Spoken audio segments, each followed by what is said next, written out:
it's an enormous influence, and it's something that no matter what winery you sell, if it involves the California wine business, Robert Mondavi profoundly impacted that. His mission to illustrate that California wine, Napa Valley wine specifically, was world class and able to compete on a global stage against the great wines of Europe is part of the greatness that he brought to the wine industry. So it wasn't just making great Napa Valley Cabernet or being the father of Fumé Blanc or the many other great things that he did at the winery, but the promotion and the illustration of the quality of Napa wines is so much the legacy of Robert Mondavi. There was no establishment in Napa Valley winemaking at the time. There were so few wineries in the 1960s when he was really innovating and getting things going that he became the establishment, if you would, if there were such a thing. But to your point about the establishment of Europe, I think that it was amusing at first. Sure, come over to France and taste your wines in the company of ours. We know that you can't make anything serious.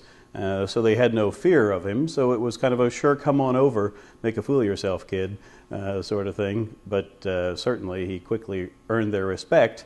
And that's what led ultimately to his relationship and partnership with Baron Philippe de Rothschild of Chateau Mouton Rothschild, one of the great first growth, classified growths of Bordeaux, which became, of course, Opus 1. As far as an icon goes, and this goes back to the celebration of his 100th birthday, as an icon goes, Robert Mondavi is going to live on forever relative to his role in California viticulture. But you mentioned a neat point, and that is life after Robert.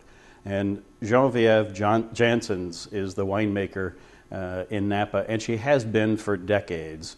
A French woman who came to California that loved the Napa Valley, and she has just produced really her greatest wines ever in these last 3 or 4 years. And even though it's past the actual era of Mr. Mondavi being alive, what she produces today is world class. So yes, his legacy lives on beyond his life.